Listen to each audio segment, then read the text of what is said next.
ನಮಸ್ಕಾರ. ಮೆಗಾ ಸುದ್ದಿ ವಿಶೇಷ ಚರ್ಚಾ ಕಾರ್ಯಕ್ರಮಕ್ಕೆ ಸ್ವಾಗತ. ನಾನು ಸಂಪತ್ ವಂಡಾರು. ಇವತ್ತು ಸಂವಿಧಾನ ದಿನಾಚರಣೆ. ಸಾರ್ವಭೌಮ ಸಮಾಜವಾದಿ ದೇಶವೇ ನಮ್ಮ ಭಾರತ.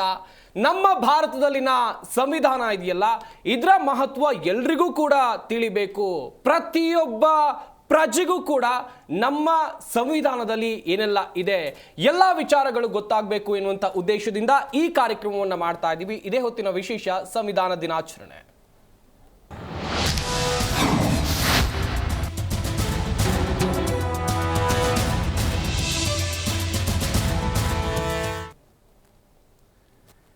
ಸಂವಿಧಾನ ದಿನಾಚರಣೆ. ಈ ಸಂವಿಧಾನ ದಿನಾಚರಣೆಯನ್ನ ಯಾತಕ್ಕಾಗಿ ಮಾಡ್ತಾರೆ, ಯಾವ ಕಾರಣಕ್ಕಾಗಿ ಮಾಡ್ತಾರೆ, ಇದರ ಮಹತ್ವವೇನು ಎಲ್ರಿಗೂ ಕೂಡ ಇದ್ರ ಬಗ್ಗೆ ಗೊತ್ತಾಗಬೇಕು. ನಾನು ಆಗ್ಲೇ ಹೇಳ್ತಾ ಇದ್ದೆ, ನಮ್ಮದು ಸಾರ್ವಭೌಮ ಸಮಾಜವಾದಿ ದೇಶ, ನಮ್ಮ ಭಾರತ.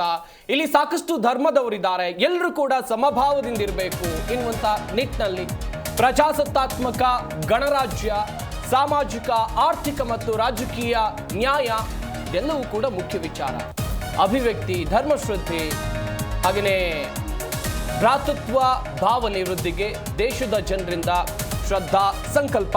ಇವತ್ತು ನವೆಂಬರ್ 26 ಸಂವಿಧಾನ ದಿನಾಚರಣೆ. 1949ರಂದು ಸಂವಿಧಾನವನ್ನ ಅಂಗೀಕರಿಸಲಾಗಿತ್ತು. ಇದರಲ್ಲಿರುವಂಥ ಮಹತ್ವ ನಾನಾಗಲೇ ಹೇಳ್ತಾ ಇದ್ದೆ, ಪ್ರತಿಯೊಬ್ಬ ಪ್ರಜೆಗೂ ಗೊತ್ತಾಗಬೇಕು. ಶಾಲೆಯಲ್ಲಿ ಬರೀ ಒಂದು ಪಾಠಕ್ಕಾಗಿ ಮಾತ್ರ ಇದು ಸೀಮಿತ ಆಗಿರಬಾರ್ದು.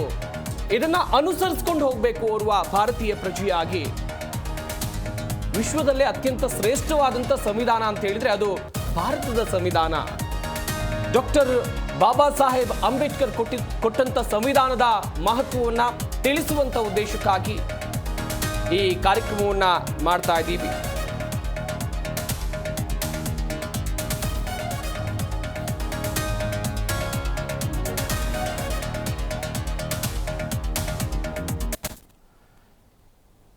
ಸಂವಿಧಾನ ದಿನಾಚರಣೆ ಕುರಿತಂತೆ ಮುಖ್ಯಮಂತ್ರಿ ಸಿದ್ದರಾಮಯ್ಯನವರು ಹಾಗೆಯೇ ಸಾಕಷ್ಟು ನಾಯಕರು ಮಾತನಾಡಿದ್ದಾರೆ. ಅವರು ಏನು ಹೇಳಿದ್ದಾರೆ ಬನ್ನಿ ನೋಡೋಣ.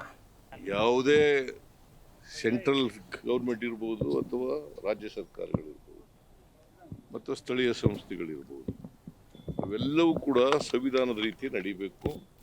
ಸಂವಿಧಾನದ ಆಶಯಗಳೇನಿದ್ದಾವೆ ಆಶಯಗಳನ್ನು ಎತ್ತಿಡಿತಕ್ಕಂಥ ಕೆಲಸವನ್ನು ಮಾಡಬೇಕು. ಆಯ್ತಾ? ಅದಕ್ಕೆ ನಾವು ಎಲ್ಲ ಶಾಲಾ ಮತ್ತು ಕಾಲೇಜುಗಳಲ್ಲಿ ಸಂವಿಧಾನದ ಪೀಠಿಕೆಯನ್ನು, ಪ್ರಿಯಾಂಬಲನ್ನು ಎಲ್ಲ ಕಡೆ ಓದಿಸ್ತಕ್ಕಂಥದ್ದನ್ನು ಕಡ್ಡಾಯವಾಗಿ ಮಾಡಿದ್ದೇವೆ. ಅದರ ಅರ್ಥ ಪ್ರತಿಯೊಬ್ಬ ಮಕ್ಕಳಿಗೂ ಕೂಡ, ಪ್ರತಿಯೊಬ್ಬ ಮಗುವಿಗೂ ಕೂಡ ಸಂವಿಧಾನದ ಪೀಠಿಕೆ ಅರ್ಥ ಆಗಬೇಕು, ಸಂವಿಧಾನದ ಆಶಯಗಳು ಅರ್ಥ ಆಗಬೇಕು, ಸಂವಿಧಾನದ ಧ್ಯೇಯೋದ್ದೇಶಗಳು ಅರ್ಥ ಆಗಬೇಕು ಅಂತೇಳಿ, ಮತ್ತು ಸಂವಿಧಾನದ ರೀತಿ ಪ್ರತಿಯೊಬ್ಬರು ಕೂಡ ನಡ್ಕೋಬೇಕು.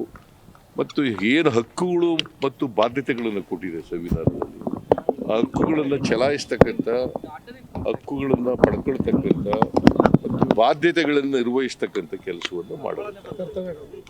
ಸೊ ಅದಕ್ಕೋಸ್ಕರ ಈ ಸಂವಿಧಾನ ದಿನವನ್ನು ಆಚರಣೆ ಮಾಡ್ತಾ ಇದ್ದೀವಿ. ಇದು ಒಂದು ಪವಿತ್ರವಾದಂಥ ದಿನ. ಈ ದಿನ ಕಾನ್ಸ್ಟಿಟ್ಯೂಷನ್ ಡೇ ಕಾರ್ಯಕ್ರಮದಲ್ಲಿ ಭಾಗವಹಿಸಲಿಕ್ಕೆ ದೆಹಲಿಗೆ ಬಂದಿದ್ದಾರೆ.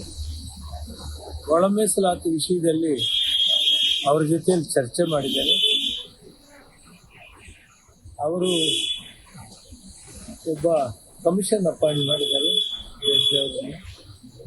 ಒಳ ಮೀಸಲಾತಿ ಯಾವ ರೀತಿ ಮಾಡ್ತಾರೆ ಅಂತ ನಾನು ಈಗಾಗಲೇ ಅವ್ರ ಜೊತೆಯಲ್ಲಿ ಮಾತಾಡಿದ್ದೀನಿ.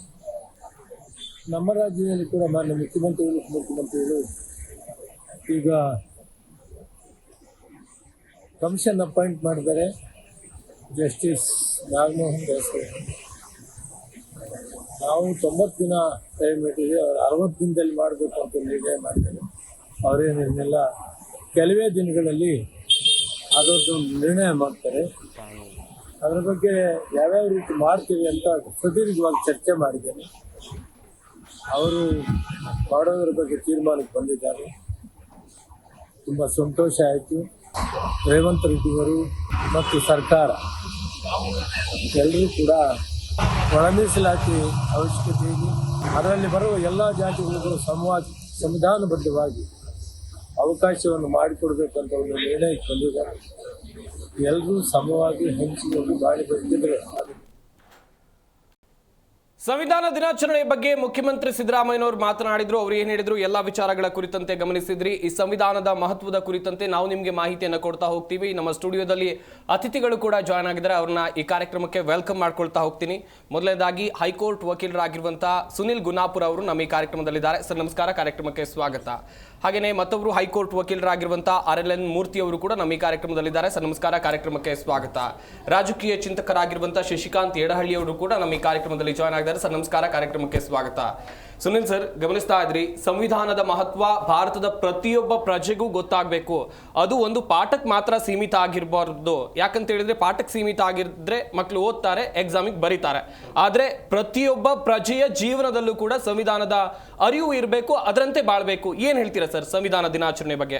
ಅಂದ್ರೆ ಭಾರತದ ಸಂವಿಧಾನದ ವಿಚಾರದಲ್ಲಿ ಈಗಿನ ತಲೆಮಾರಿಗೆ ಯಾಕೆ ಅದ್ರ ಮಹತ್ವ ಅಷ್ಟಾಗಿ ಗೊತ್ತಿಲ್ಲ ಅನ್ನೋದಾದ್ರೆ, ಮತ್ತೆ 75 ವರ್ಷಗಳು ಕಳೆದ್ರೂ ಕೂಡ ಯಾಕೆ ಭಾರತೀಯರಿಗೆ ಭಾರತೀಯ ಸಂವಿಧಾನ ಅರ್ಥ ಆಗಿಲ್ಲ ಅನ್ನೋದಾದ್ರೆ, ಭಾರತ ಸಂವಿಧಾನ ಅನ್ನೋದು ಸರ್ ಅದೊಂದು ರಾಜಕೀಯ ಗ್ರಂಥ. ಕಥೆ ಕವನಗಳ ಪುಸ್ತಕ ಅಲ್ಲ ನಮ್ಗೆ ಅರ್ಥ ಆಗಕ್ಕೆ.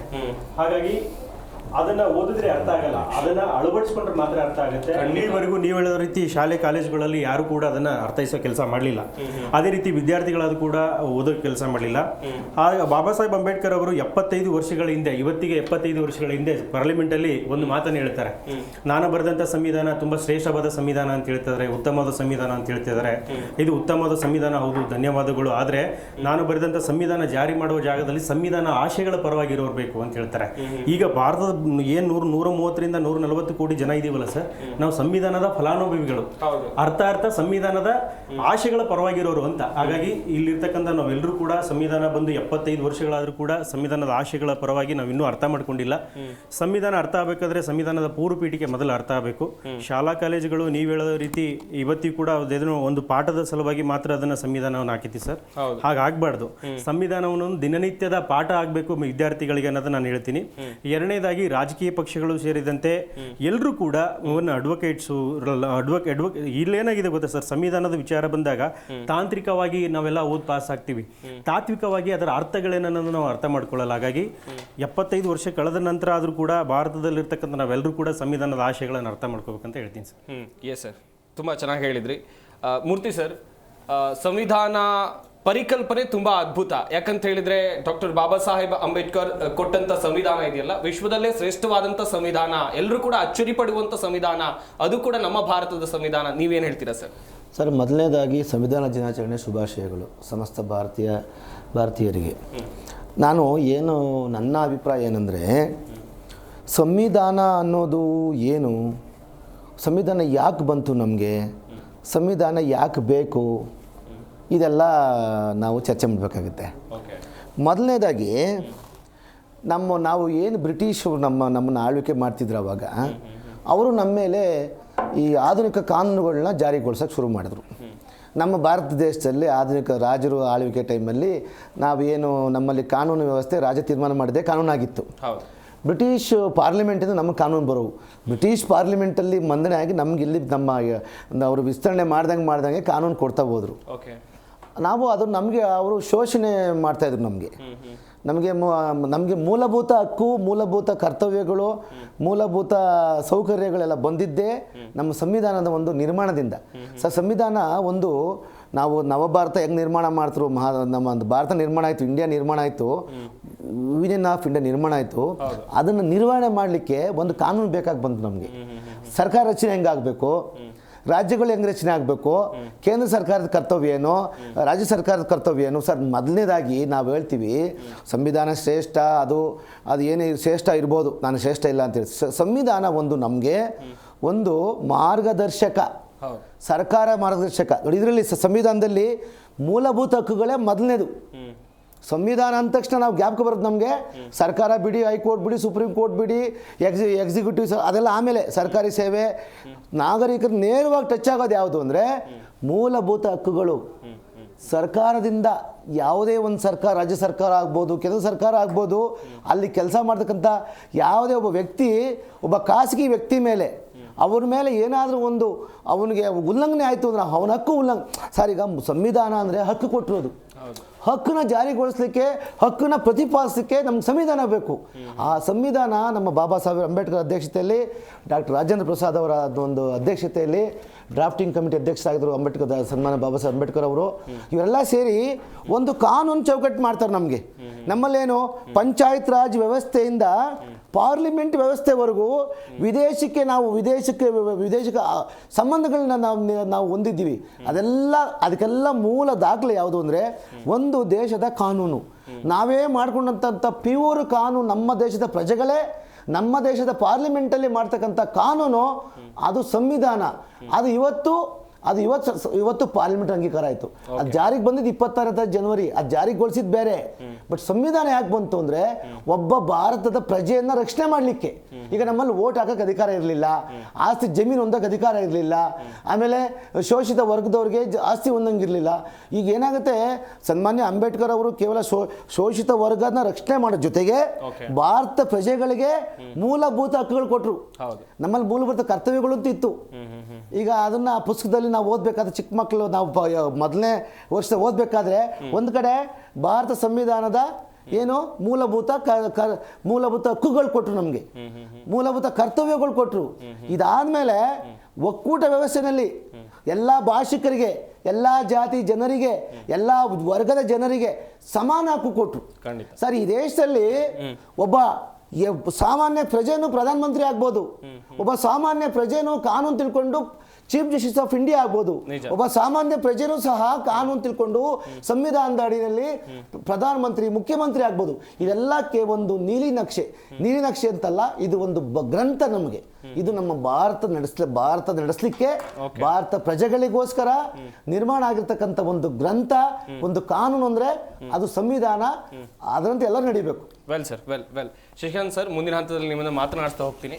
ಗಮನಿಸ್ತಾ ಇದ್ರಿ ಸಂವಿಧಾನ ದಿನಾಚರಣೆಯ ಮಹತ್ವ ಏನು, ಹಾಗೆಯೇ ಸಂವಿಧಾನದ ಮಹತ್ವ ಏನು, ಪ್ರತಿಯೊಬ್ಬ ಪ್ರಜೆಗೂ ಕೂಡ ಇದ್ರ ಬಗ್ಗೆ ಅರ್ಥ ಆಗಬೇಕು ಎನ್ನುವಂಥ ನಿಟ್ಟಿನಲ್ಲಿ ಅತಿಥಿಗಳು ಕೂಡ ಮಾಹಿತಿಯನ್ನು ಕೊಡ್ತಾ ಇದ್ರು. ವೀಕ್ಷಕರೇ, ನಮ್ದು ಬಹುತ್ವ ಭಾರತ. ಇಲ್ಲಿ ಸಾಕಷ್ಟು ಸಮುದಾಯದವರಿದ್ದಾರೆ, ಬೇರೆ ಬೇರೆ ಭಾಷೆಗಳಿವೆ. ಇಂಥ ಒಂದು ಬ್ಯೂಟಿ ಇರುವಂಥ ದೇಶ ಬೇರೆ ಎಲ್ಲೂ ಸಿಗೋದಿಲ್ಲ ವಿಶ್ವದಲ್ಲಿ ಎನ್ನುವುದಾಗಿ ಒಂದಷ್ಟು ಮಾತುಗಳು ಕೇಳಿ ಬರುತ್ತೆ. ಆದರೆ ಇಂಥ ದೇಶಕ್ಕೆ ಇಂಥದ್ದೇ ರೀತಿಯಾಗಿ ಸಂವಿಧಾನ ಬೇಕು ಎನ್ನುವಂಥ ಪರಿಕಲ್ಪನೆ ಬಂದಾಗ ಡಾಕ್ಟರ್ ಬಾಬಾ ಸಾಹೇಬ್ ಅಂಬೇಡ್ಕರ್ ಅವರು ನಮ್ಮ ದೇಶಕ್ಕಾಗಿ ವಿಶ್ವವೇ ಅಚ್ಚರಿ ಪಡುವಂಥ ಒಂದು ಸಂವಿಧಾನವನ್ನು ರಚಿಸ್ತಾರೆ. ಅದರ ಆಶಯ ಅಥವಾ ಅದರ ಉದ್ದೇಶ ಪ್ರತಿಯೊಬ್ಬರಿಗೂ ಗೊತ್ತಾಗಬೇಕು. ಇವತ್ತಿನ ದಿನದಲ್ಲಿ ಶಶಿಕಾಂತ್ ಯಡಹಳ್ಳಿ ಸರ್ ಅವರಿಂದ ಮಾಹಿತಿಯನ್ನು ಪಡ್ಕೊಳ್ತಾ ಹೋಗ್ತೀನಿ. ಸರ್, ಗಮನಿಸ್ತಾ ಇದ್ರಿ ಸಂವಿಧಾನ ದಿನಾಚರಣೆಯ ಮಹತ್ವ ಎಲ್ರಿಗೂ ಕೂಡ ಗೊತ್ತಾಗಬೇಕು. ನಮ್ದು ಬಹುತ್ವ ಭಾರತ ಅಂತ ಹೇಳ್ತಾ ಇದ್ದೆ ನಾನು. ಆದರೆ ಈ ಬಹುತ್ವ ಭಾರತದಲ್ಲಿ ಎಲ್ರಿಗೂ ಕೂಡ ಇದು ಅರ್ಥ ಆಗಿದೆಯಾ ಇಲ್ವಾ ಅಂತ ಹೇಳಿ ಸರ್. ಮೊದಲು ಎಲ್ಲರಿಗೂ ಅನ್ನೋದಕ್ಕಿಂತಲೂ ಈ ಆಳುವ ವರ್ಗಗಳಿದಾವಲ್ಲ, ಅವ್ರಿಗೆ ಮೊದಲು ಅರ್ಥ ಆಗಬೇಕಾಗಿದೆ, ಜನರಿಗೆ ಅರ್ಥ ಆಗೋದಕ್ಕಿಂತ ಮುಂಚೆ. ಯಾಕಂದರೆ ರೂಲ್ ಮಾಡುವವರು ಅವರು, ಬ್ರೇಕ್ ಮಾಡುವವರು ಅವರು. ಸಂವಿಧಾನ ಅನ್ನೋದು ಒಂದು ಮಾರ್ಗದರ್ಶಿ ಸೂತ್ರ. ಅದು ಬಹಳ ಮುಖ್ಯವಾಗಿ ಬಹಳ ಚೆನ್ನಾಗಿ ಹೇಳುತ್ತೆ. ಸಂವಿಧಾನದಲ್ಲಿ ಏನು ಅಂತಂದರೆ, ಮೊದಲನೇದಾಗಿ ಈ ಪ್ರಭುತ್ವ ಇದೆಯಲ್ಲ, ಆ ಪ್ರಭುತ್ವಕ್ಕೆ ಒಂದು ನಿಯಂತ್ರಣ ಹೇರೋಕೆ ಇರ್ತಕ್ಕಂಥ ವ್ಯವಸ್ಥೆ ಸಂವಿಧಾನ ಅಂತ ಅಂಬೇಡ್ಕರ್ ಅವರು ಹೇಳ್ತಾರೆ. ಅದು ನಿರಂಕುಶವಾಗುತ್ತೆ ಹಾಗೆ ಬಿಟ್ಟರೆ. ಅದಕ್ಕೋಸ್ಕರ ಆ ಒಂದು ಆಳುವ ವರ್ಗ ಏನಿದೆ ಅದಕ್ಕೆ ಕೆಲವು ಇತಿಮಿತಿಗಳನ್ನು, ರೂಲ್ಸ್ಗಳನ್ನು ಹಾಕಬೇಕು. ಇಲ್ಲದಿದ್ದರೆ ಎಲ್ಲವೂ ಸಹಿತ ಈ ಸಂವಿಧಾನ ಆಶಯ ಹಾಳಾಗುತ್ತೆ ಅಂತ ಹೇಳ್ತಾರೆ ಅವರು. ಆದ್ದರಿಂದ ಅದೇನು ಸುಮ್ಮನೆ ಆಗಿರ್ತಕ್ಕಂಥದ್ದಲ್ಲ ಸರ್. ಒಂದು ದಿವಸ ಅಲ್ಲ, 1948 ನವೆಂಬರ್ 4ರಂದು ಅಂಬೇಡ್ಕರ್ ಅವರ ಅಧ್ಯಕ್ಷತೆಯಲ್ಲಿ ಸಂವಿಧಾನ ಕರಡು ರಚನಾ ಸಮಿತಿ ರಚನೆ ಆಗುತ್ತೆ. ಅದಾದ ಮೇಲೆ ಒಟ್ಟು 2473 ತಿದ್ದುಪಡಿ ಮಾಡಲಾಗುತ್ತೆ. ಅದಕ್ಕೆ ಒಂದೆರಡಲ್ಲ, 2 ವರ್ಷಗಳ ಕಾಲ, 2 ವರ್ಷ 11 ತಿಂಗಳು, ಆಮೇಲೆ 17 ದಿನ, ಅಂದರೆ ಅಂದಾಜು 13 ದಿನಗಳನ್ನು ಬಿಟ್ಟು 3 ವರ್ಷದಲ್ಲಿ 13 ದಿವಸ ಕಡಿಮೆ. ಅಷ್ಟು ದಿನಗಳ ಕಾಲ 2473 ಸಾರ್ತಿ ಅದನ್ನು ರೀರೈಟ್ ಮಾಡ್ತಾರೆ, ತಿದ್ದುಪಡಿ ಮಾಡ್ತಾ ಹೋಗ್ತಾರೆ. ಅದು ಮಾಡಿ ಅಂತಿಮವಾಗಿ ಒಂದು ರೂಪವನ್ನು ಪಡೆಯುತ್ತೆ. ಅದು ಆ ಅಂತಿಮ ರೂಪ ಪಡೆದಿರತಕ್ಕಂಥ ಅಂತಿಮವಾದಂಥ ಕರಡಿಗೆ ಅಂಗೀಕಾರ ದೊರೆತಂಥ ದಿವಸ ನವೆಂಬರ್ 26, 1949. ಅಂದರೆ ಇವತ್ತಿಗೆ ಸರಿಯಾಗಿ 75 ವರ್ಷಗಳ ಹಿಂದೆ. ಆದರೆ ಅದು ಜಾರಿಗೆ ಅವತ್ತು ಬರಲಿಲ್ಲ. ನಾವು ಅನ್ಕೊಂಡಿದ್ದೀವಿ ಅದು ಸಂವಿಧಾನ ದಿನ ಅಂತ ಹೇಳ್ತಾ ಇದ್ದೀವಿ ನಾವು. ಅದರ ಅದು ಜಾರಿಗೆ ಬಂದದ್ದು 1950 ಜನವರಿ 24ಕ್ಕೆ. ಓಕೆ. ಸಂವಿಧಾನವನ್ನು ಅಧಿಕೃತವಾಗಿ ಜಾರಿಗೆ ತಂದಿರತಕ್ಕಂಥದ್ದು. ಸೊ ಅವತ್ತಿನಿಂದ ಇವತ್ತಿನವರೆಗೂ ಸಂವಿಧಾನ ಅನ್ನೋದು ನಮ್ಮೆಲ್ಲರಿಗೂ ಸಹಿತ, ಯಾಕಂದರೆ ಎಲ್ಲ ಜಾತಿ ಧರ್ಮಗಳಿಗೆ ಒಂದೊಂದು ಬೇರೆ ಬೇರೆ ಗ್ರಂಥಗಳಿರ್ತವೆ. ಹೌದು. ಆದರೆ ಇಡೀ ಭಾರತದಲ್ಲಿರ್ತಕ್ಕಂಥ ಪ್ರತಿಯೊಬ್ಬರಿಗೂ ಇರ್ತಕ್ಕಂಥ ಒಂದೇ ಒಂದು ಏಕೈಕ ಗ್ರಂಥ ಏನಾದರೂ ಇದ್ದರೆ, ಎಲ್ಲರೂ ಅಳವಡಿಸಿಕೊಳ್ಬೇಕಾದಂಥ, ಎಲ್ಲರೂ ನಿಮಗೆ ಅದನ್ನು ನೆರವೇರಿಸ್ತಕ್ಕಂಥ, ಎಲ್ಲರೂ ಅನುಷ್ಠಾನಕ್ಕೆ ತರತಕ್ಕಂಥ ಒಂದೇ ಒಂದು ಗ್ರಂಥ ಏನಾದರೂ ಇದ್ದರೆ ಅದು ಭಗವದ್ಗೀತೆ ಅಲ್ಲ, ಕುರಾನ್ ಅಲ್ಲ, ಬೈಬಲ್ ಅಲ್ಲ, ಅದು ಸಂವಿಧಾನ ಮಾತ್ರ. ಯಾಕಂದರೆ ನಾವು ಧರ್ಮ ಗ್ರಂಥಗಳ ರೀತಿಯಲ್ಲಿ ನಡೀತಾ ಇಲ್ಲ. ನಮ್ಮ ಇವರು ಕೋರ್ಟ್ ಇರ್ಬೋದು, ಶಾಸಕಾಂಗ ಇರ್ಬೋದು, ಅಥವಾ ನ್ಯಾಯಾಂಗ ಇರ್ಬೋದು, ಅಥವಾ ಕಾರ್ಯಾಂಗ ಇರ್ಬೋದು, ಎಲ್ಲವೂ ಸಹಿತ ಒಂದೇ ಒಂದು ಗ್ರಂಥ ಸಂವಿಧಾನದ ಪ್ರಕಾರವೇ ನಡಿಬೇಕು. ಸೊ ಆ ಸಂವಿಧಾನವನ್ನು ಬಹಳ ಶ್ರಮಪಟ್ಟು ಡಾಕ್ಟರ್ ಅಂಬೇಡ್ಕರ್ ಅವರ ಅಧ್ಯಕ್ಷತೆಯಲ್ಲಿ ನೆರವೇರಿಸಿದ್ದಾರೆ. ಅದಕ್ಕೊಂದು ಸಮಿತಿ ಇತ್ತು. ಆ ಸಮಿತಿಯಲ್ಲಿ ಇರೋರೆಲ್ಲರೂ ಒಂದಿಷ್ಟು ಜನ ಸತ್ತೋದ್ರು, ಕೆಲವು ಜನ ನಿಷ್ಕ್ರಿಯರಾದರು, ಕೆಲವು ಜನ ಹೊರಗಡೆ ಉಳಿದ್ರು. ಕೊನೆಗೂ ಅಂಬೇಡ್ಕರ್ ಅವರು ಹಗಲು ರಾತ್ರಿ ಅದಕ್ಕೆ ಪರಿಶ್ರಮ ಪಟ್ಟು ಒಂದು ಅದ್ಭುತವಾದ ಸಂವಿಧಾನವನ್ನು ನಮಗೆ ಕೊಟ್ಟಿದ್ದಾರೆ. ಸೊ ಆದರೆ ಅವರು ಸಂವಿಧಾನದಲ್ಲಿ ಬಹಳ ಮುಖ್ಯವಾಗಿ ಬೇಕಾಗಿರೋದು ಮೌಲ್ಯಗಳು. ಅವರು ಬಹಳ 3 ಮುಖ್ಯ ಮೌಲ್ಯಗಳನ್ನು ಮತ್ತು ಹಕ್ಕುಗಳನ್ನು ಮಂಡಿಸ್ತಾರೆ. ಮುಖ್ಯ ಮೌಲ್ಯಗಳಿಷ್ಟೇ: ಸ್ವಾತಂತ್ರ್ಯ, ಸಮಾನತೆ, ಸಹೋದರತ್ವ. ಈ 3 ಮಾತ್ರ ಅಳವಡಿಸಿಕೊಂಡಿದ್ದೀವಿ ನಾವು. ಇದು ಸಂವಿಧಾನದ ಮೌಲ್ಯಗಳು.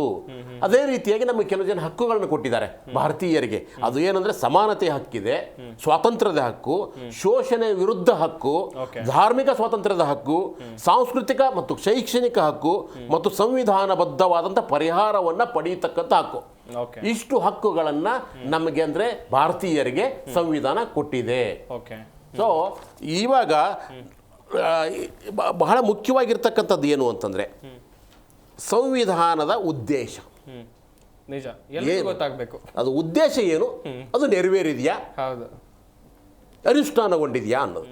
ಸೊ ಸಂವಿಧಾನದ ಉದ್ದೇಶ ಏನಪ್ಪ? ಬಹಳ ಮುಖ್ಯವಾಗಿರ್ತಕ್ಕಂಥದ್ದು ಸಂವಿಧಾನ ಉದ್ದೇಶ ಅಧಿಕಾರಸ್ಥರು ಏನಿದಾರಲ್ಲ ಅವರನ್ನು ನಿರಂಕುಶತ್ವದಿಂದ ರಕ್ಷಣೆ ಮಾಡೋದು. ನಮ್ಮ ಜನರನ್ನ ಅಧಿಕಾರಸ್ಥರ ನಿರಂಕುಶ ಸರ್ವಾಧಿಕಾರ. ಯಾಕಂದ್ರೆ ನನಗೆ ಅಧಿಕಾರ ಬಂತು ಅಂತಂದ್ರೆ ನಾನು ಸರ್ವಾಧಿಕಾರಿ ಆಗ್ತೀನಿ, ನಾನು ಹೇಳ್ದಂಗೆ ನೀವು ಕೇಳಬೇಕು ಅಂತ ಹೇಳ್ತೀವಿ. ಅದು ಆಗಬಾರ್ದು. ಅದಕ್ಕೆ ಜನರನ್ನ ರಕ್ಷಿಸಬೇಕಾಗಿದೆ. ಯಾರಿಂದ? ಅಧಿಕಾರಸ್ಥರ ನಿರಂಕುಶತ್ವದಿಂದ. ಇದು ಬಹಳ ಸ್ಪಷ್ಟವಾಗಿ ಹೇಳ್ತಾರೆ ಅಂಬೇಡ್ಕರ್ ಅವರು. ಯಾವಾಗ ಹೇಳ್ತಾರೆ ಅಂತಂದ್ರೆ 1949 ಸೆಪ್ಟೆಂಬರ್ 17ರಂದು ಸಂವಿಧಾನ ರಚನಾ ಸಭೆಯಲ್ಲಿ ಅಂಬೇಡ್ಕರ್ ಹೇಳ್ತಾರೆ. ಅದರ ಉದ್ದೇಶವನ್ನು ಬಹಳ ಸ್ಪಷ್ಟ ಮಾಡ್ತಾರೆ.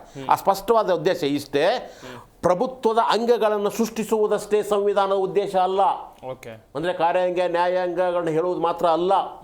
ಆದ್ರೆ ನಿಜವಾದ ಉದ್ದೇಶ ಏನಂದ್ರೆ ಸಂವಿಧಾನ ನಮಗೆ ಬೇಕಾಗಿರುವುದು ಅಧಿಕಾರಸ್ಥರು ತಮ್ಮ ವ್ಯಾಪ್ತಿಯನ್ನು ಮೀರಿ ಶೋಷಣೆ ಮತ್ತು ದಬ್ಬಾಳಿಕೆಯಲ್ಲಿ ತೊಡಗುವುದನ್ನು ತಡೆಯುವುದಕ್ಕಾಗಿ.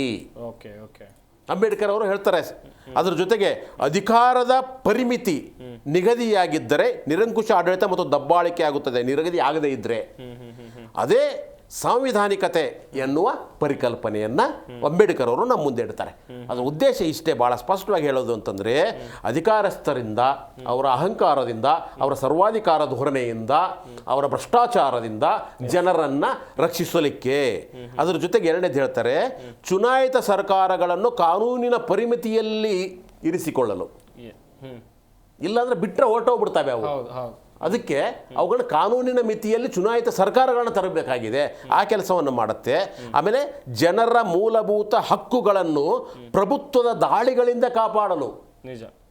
ಇಲ್ಲಾಂದ್ರೆ ಇವನ್ನೆಲ್ಲವನ್ನು ಸಹಿತ ಸರ್ವನಾಶ ಮಾಡಿಬಿಡ್ತಾ ಇತ್ತು ಪ್ರಭುತ್ವ. ಅದಕ್ಕೆ ಅವರ ಮುಖ್ಯ ಉದ್ದೇಶ ಪ್ರಭುತ್ವ ಅಲ್ಲ, ಚುನಾವಣೆ ಅಲ್ಲ, ಆಳುವ ವರ್ಗ ಅಲ್ಲ. ಅವರ ಮುಖ್ಯ ಉದ್ದೇಶ ಈ ದೇಶದ ಜನರನ್ನ ರಕ್ಷಿಸುವುದಾಗಿದೆ, ಸಂವಿಧಾನದ ಕೆಲಸ. ಅದರ ಜೊತೆಗೆ ಇನ್ನೆರಡೇ ಹೇಳಿದಾವೆ, ಕಾನೂನಿನ ಮೂಲಕ ಸಾಮಾಜಿಕ ಪರಿವರ್ತನೆಯನ್ನು ತರಲಿಕ್ಕೆ. ಸಾಮಾಜಿಕ ಪರಿವರ್ತನೆ ಸುಮ್ಮನೆ ಬರೋದಿಲ್ಲ ಅದು. ಅದಕ್ಕೆ ಅದು ಕಾನೂನಿನ ಮೂಲಕ. ಈಗ ಅಸ್ಪೃಶ್ಯತೆ ಕಾನೂನು ಬಂತು ಅಂತ ಏನಾಗಿದೆ, ಇವಾಗ ಒಂದಿಷ್ಟು ಕಡಿಮೆ ಆಗಿದೆ. ಅದೇ ಇಲ್ಲ ಅಂದಿದ್ರೆ ವರದಕ್ಷಿಣೆ ವಿರೋಧಿ ಕಾನೂನು ಬಂತು, ಅದು ಇಲ್ಲ ಅಂದಿದ್ರೆ ಸತಿ ಸಹಗಮನ ಕಾನೂನು ಬಂತು ಅದ್ರ ವಿರುದ್ಧವಾಗಿ, ಅದು ಇಲ್ಲದೆ ಇದ್ದಿದ್ರೆ ಅಂದ್ರೆ ಕೆಲವೊಂದನ್ನ ಏನು ಜಾಡ್ಯಗಳು ಇದಾವೆ, ರೋಗಗಳಿದಾವೆ ಸಮಾಜಕ್ಕೆ ಅಂಟಿದ್ದಂತ, ಅವುಗಳನ್ನ ಹೋಗಲಾಡಿಸ್ಲಿಕ್ಕೆ ನಾವು ಕಾನೂನಿನ ಇಂಜೆಕ್ಷನ್ ಕೊಡಬೇಕಾಗತ್ತೆ, ಚಿಕಿತ್ಸೆ ಕೊಡಬೇಕಾಗತ್ತೆ. ಅದನ್ನೇ ಅಂಬೇಡ್ಕರ್ ಅವರು ಹೇಳ್ತಾರೆ. ಅದರ ಜೊತೆಗೆ ಇನ್ನೊಂದು ಕೊನೆಯದು, ಒಕ್ಕೂಟ ತತ್ವದ ಮೂಲಕ ವಿವಿಧ ರಾಜ್ಯಗಳಲ್ಲಿ ಸಾಮರಸ್ಯವನ್ನು ಮೂಡಿಸುವುದು. ಯಾವುದು ಇವಾಗ ಉಲ್ಲಂಘನೆ ಆಗ್ತಾ ಇದೆಯೋ, ಅಂದರೆ ನಮ್ಮದು ಒಂದು ದೇಶ ಅಲ್ಲ, ಹಲವಾರು ದೇಶಗಳ ಹಲವಾರು ರಾಜ್ಯಗಳ ಒಂದು ಒಕ್ಕೂಟ. ಅದಕ್ಕೆ ನಾವು ಗಣರಾಜ್ಯ ಅಂತ ಪೀಠಿಕೆಯಲ್ಲಿ ಹೇಳ್ತೀವಿ.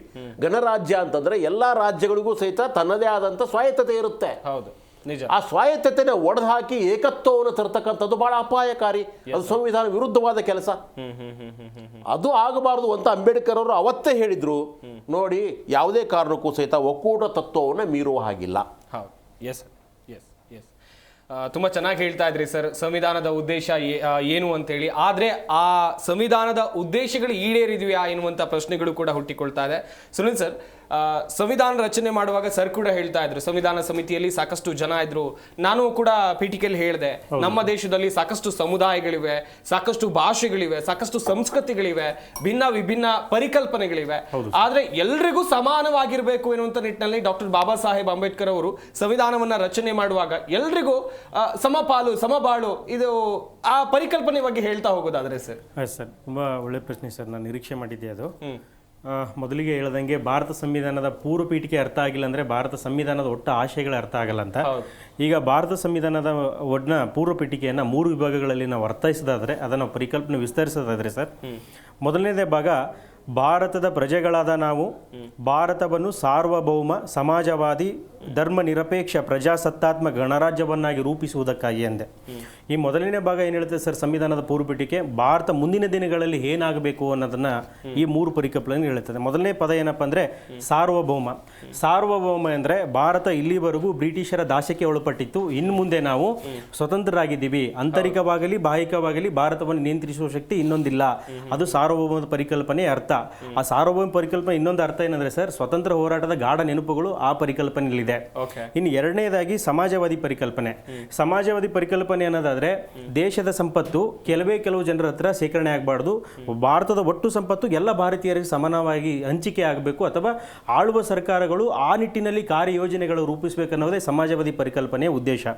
ಮತ್ತೆ ಮುಂದುವರೆದು ಇನ್ನೊಂದು ಪದ ಏನಿದೆ ಮೊದಲನೇ ಅಂಶದಲ್ಲಿ ಅಂದರೆ ಧರ್ಮ ನಿರಪೇಕ್ಷ. ಬಹುತ್ವದ ನಾಡಿನಲ್ಲಿ ಅಂದರೆ ವಿವಿಧತೆಯಲ್ಲಿ ಏಕತೆ ಏನು ಹಿಂದೂ, ಮುಸಲ್ಮಾನ್, ಕ್ರೈಸ್ತ, ಶೈಕ, ಸಿಖ್, ಬುದ್ಧಿಸ್ಟ್ ಅಂತ ಏನು ನಾವು ಹಲವಾರು ಧರ್ಮೀಯರು ಇದೀವಲ್ಲ ಸರ್, ಸ್ವತಂತ್ರ ಹೋರಾಟದ ಸಂದರ್ಭದಲ್ಲಿ ಎಲ್ಲ ಧರ್ಮೀಯರು ಎಲ್ಲ ಜಾತಿಯರು ಕೂಡ ಸ್ವತಂತ್ರ ಹೋರಾಟಕ್ಕೆ ತ್ಯಾಗ ಬಲಿದಾನಗಳನ್ನು ಮಾಡಿದ್ರು. ಹಾಗಾಗಿ ಪ್ರಭುತ್ವಕ್ಕೆ ಇಂಥದೇ ಧರ್ಮ ಇರಬಾರ್ದು ಅನ್ನೋದು ಧರ್ಮ ನಿರಪೇಕ್ಷ ಅನ್ನೋ ಪದದ ಅರ್ಥ ಅದು. ಇನ್ನು ಸಂವಿಧಾನದ ಎರಡನೇ ಭಾಗ ಹೋಗೋದಾದ್ರೆ ಅದು ಸಂವಿಧಾನದ ಎರಡನೇ ಭಾಗ ಸಂವಿಧಾನದ ಹೃದಯ ಭಾಗ ಅಂತ ಡಾಕ್ಟರ್ ಬಾಬಾ ಸಾಹೇಬ್ ಅಂಬೇಡ್ಕರ್ ಅವರು ಕರೀತಾರೆ ಸರ್. ಆ ಹೃದಯ ಭಾಗ ಏನಂದರೆ ಭಾರತದ ಎಲ್ಲಾ ಪ್ರಜೆಗಳಿಗೆ ಸಾಮಾಜಿಕ, ಆರ್ಥಿಕ ಮತ್ತು ರಾಜಕೀಯ ನ್ಯಾಯವನ್ನು, ವಿಚಾರ, ಅಭಿವ್ಯಕ್ತಿ, ನಂಬಿಕೆ, ಧರ್ಮ ಮತ್ತು ಉಪಾಸನೆಯ ಸ್ವಾತಂತ್ರ್ಯವನ್ನು, ಸ್ಥಾನಮಾನ ಮತ್ತು ಅವಕಾಶಗಳ ಸಮತೆಯನ್ನು ದೊರೆಯುವಂತೆ ಮಾಡುವುದಕ್ಕಾಗಿ. ಇಲ್ಲಿ ನ್ಯಾಯ ಅನ್ನುವ ಪದ ಇದೆಯಲ್ಲ ಸರ್, ಭಾರತದ ಎಲ್ಲ ಪ್ರಜೆಗಳಿಗೆ ಸಾಮಾಜಿಕ ನ್ಯಾಯ, ಆರ್ಥಿಕ ನ್ಯಾಯ ಮತ್ತು ರಾಜಕೀಯ ಸಮಾನತೆಗಳನ್ನು ಕೊಡೋಕೆ ನ್ಯಾಯ ಅನ್ನುವ ಪದದ ಅರ್ಥೈಸ್ತದೆ ಸರ್. ಇನ್ನು ಸ್ವಾತಂತ್ರ್ಯ ಎನ್ನುವುದು ಒಬ್ಬ ವ್ಯಕ್ತಿ, ಭಾರತದ ಪ್ರತಿಯೊಬ್ಬ ವ್ಯಕ್ತಿ ಸ್ವಾತಂತ್ರ್ಯ ಯಾವ ವಿಚಾರದಲ್ಲಿ ಸ್ವಾತಂತ್ರ್ಯ ಇರ್ತದೆ ಅಂದರೆ ವಿಚಾರ, ತಾನು ಯಾವ ವಿಚಾರವನ್ನು ನಂಬ್ತೀನಿ, ಯಾವ ವಿಚಾರವನ್ನು ಅಭಿವ್ಯಕ್ತಿ ಪಡಿಸ್ತೀನಿ, ಮತ್ತು ಯಾವ ಧರ್ಮವನ್ನು ಪಾಲಿಸ್ತೀನಿ, ಮತ್ತು ಯಾವ ಧರ್ಮವನ್ನು ನಂಬ್ತೀನಿ, ಆ ವಿಚಾರದಲ್ಲಿ ಈ ಸಂವಿಧಾನ ಪ್ರತಿಯೊಬ್ಬ ವ್ಯಕ್ತಿಗೂ ಸ್ವಾತಂತ್ರ್ಯವನ್ನು ಕೊಡ್ತದೆ ಅಂತ ಭಾರತ ಸಂವಿಧಾನ ಪೂರ್ವ ಪೀಠಿಕೆಯಲ್ಲಿ ಎರಡನೇ ಭಾಗ ಸ್ವಾತಂತ್ರ್ಯ ಹೇಳ್ತದೆ ಸರ್.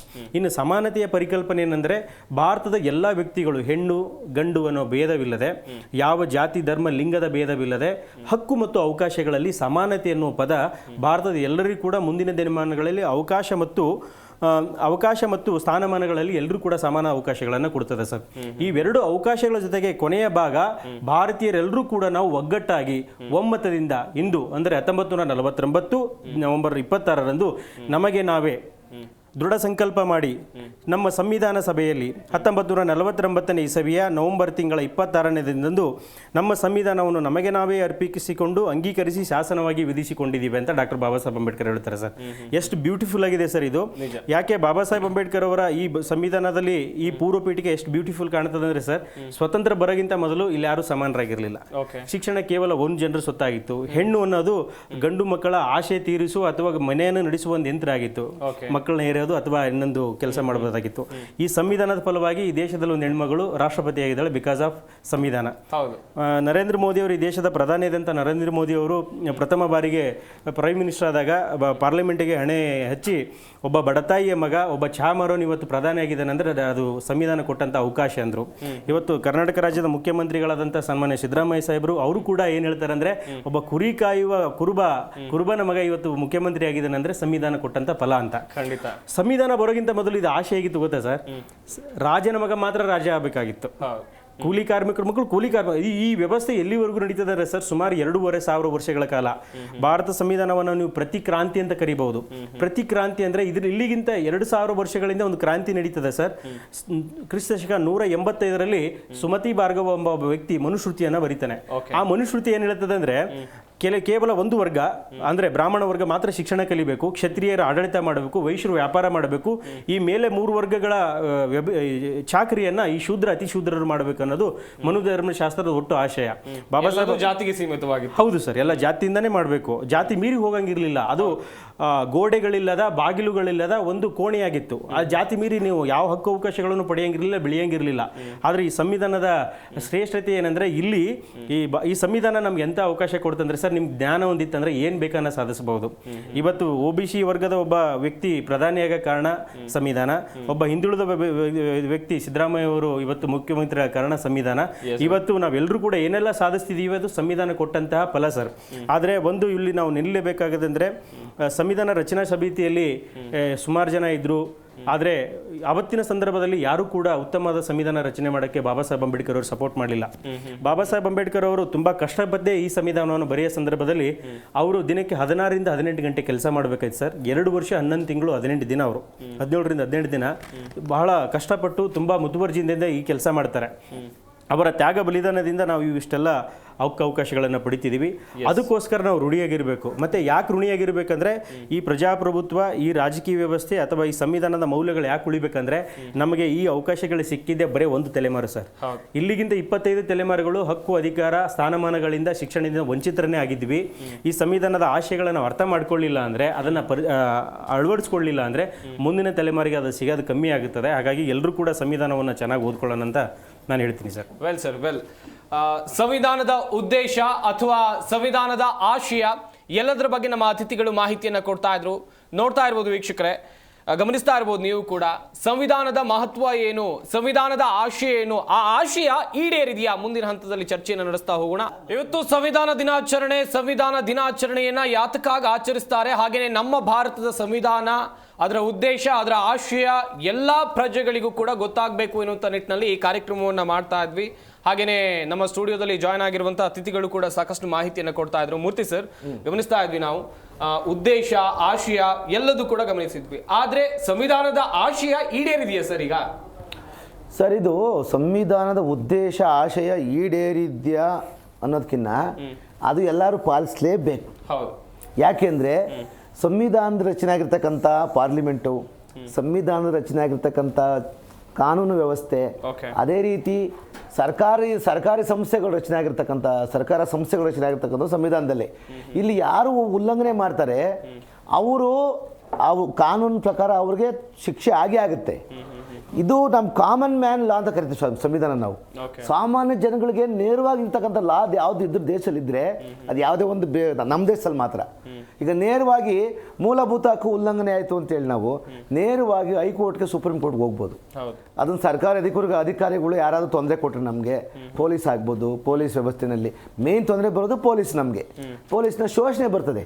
ಯಾಕೆಂದ್ರೆ ಪೊಲೀಸ್ ಅವ್ರಿಗೆ ಇನ್ನೂ ಅದು ಬ್ರಿಟಿಷ್ ಅವರ ಇದು ಹೋಗಿಲ್ಲ, ಅದು ಹಂಗೆ ಸ್ವಲ್ಪ ಉಳ್ಕೊಂಡಿದೆ, ಅವರ ಕಲ್ಲರು ಹಂಗೆ ಉಳ್ಕೊಂಡಿದೆ. ಮತ್ತು ಅವ್ರು ಹಂಗೆ ಮಾಡ್ತಾರೆ. ಈಗ ಅವ್ರ ಕಣ್ಮುಂದೆ ನೋಡ್ತಾ ಇರ್ತಾರೆ, ಒಬ್ರಿಗೆ ಈ ಥರ ಶಿಕ್ಷೆ ಆಯಿತು ಬೇರೆ ಪೊಲೀಸವ್ರಿಗೆ, ಆಮೇಲೆ ಕೇಸ್ ರಿಜಿಸ್ಟರ್ ಆಯ್ತು, ನೋಡ್ತಾ ಇರ್ತಾರೆ.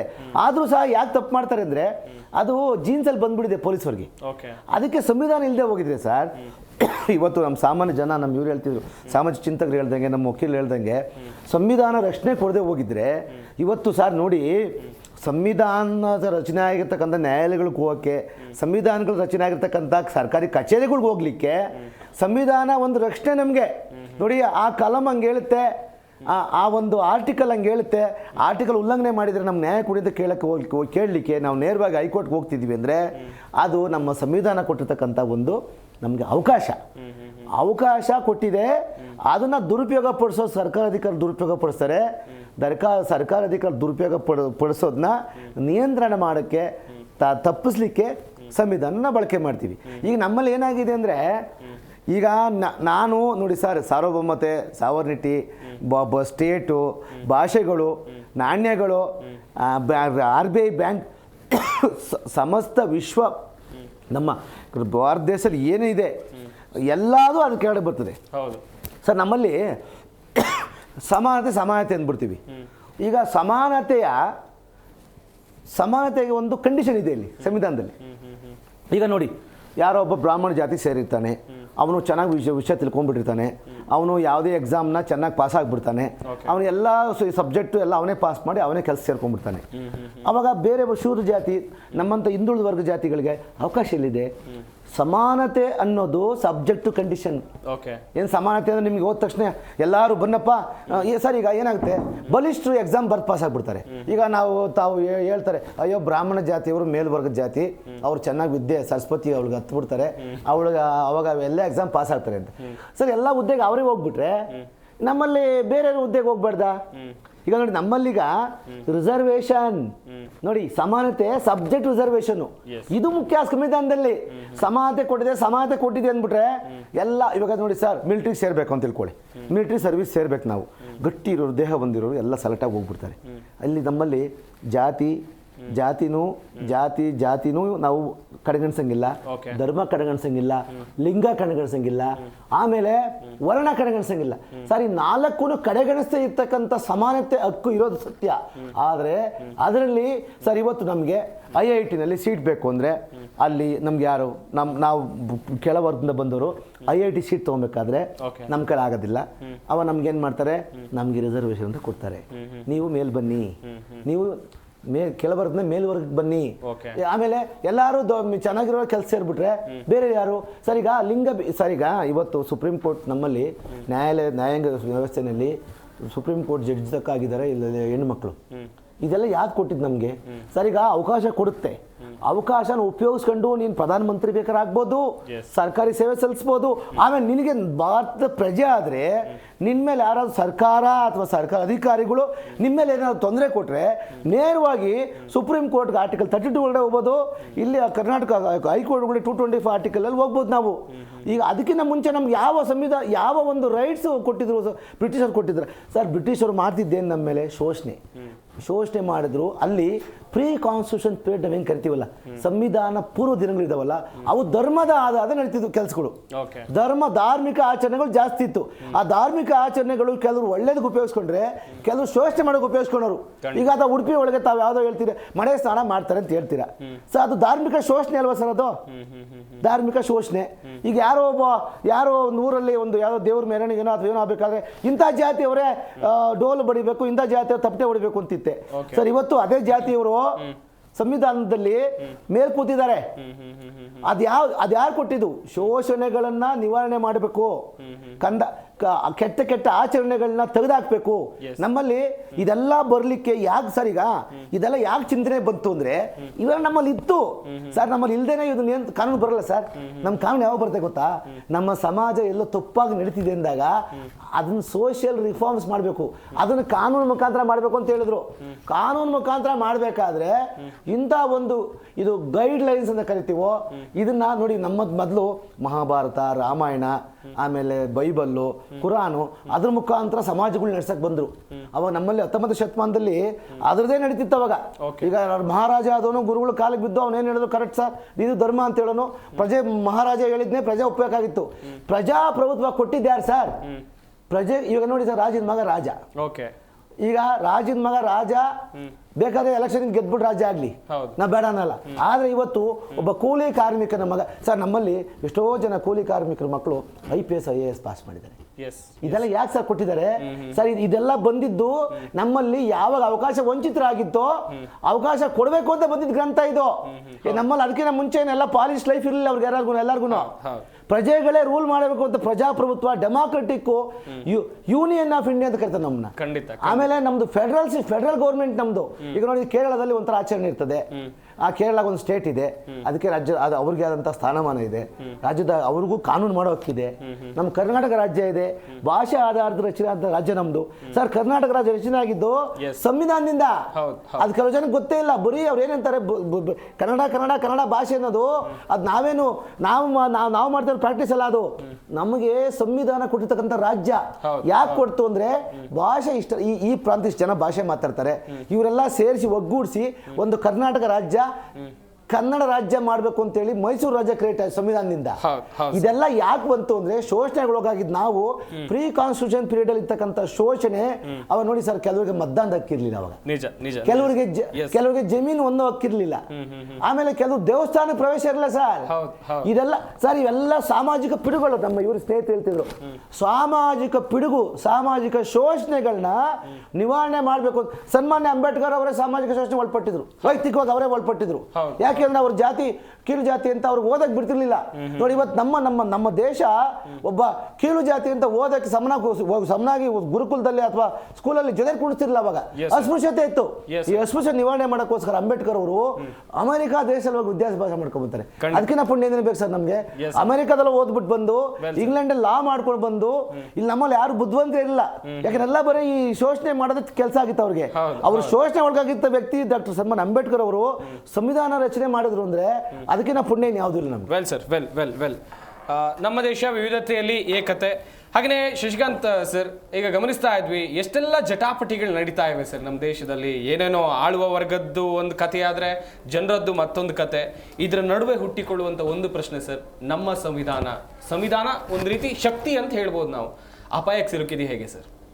ಬಹಳ ಸುಂದರವಾಗಿದೆ. ನೀವು ಹೇಳಿದಾಗೆ ವಿಶ್ವದಲ್ಲಿ ಅದ್ಭುತವಾದಂಥ ಸಂವಿಧಾನ ಇದೆ. ಹೌದು, ಎಲ್ಲರೂ ಇಷ್ಟಪಡುವ ಮೆಚ್ಚುವ ಸಂವಿಧಾನ ಇದೆ, ಖಂಡಿತ ಅನನ್ಯವಾಗಿದೆ.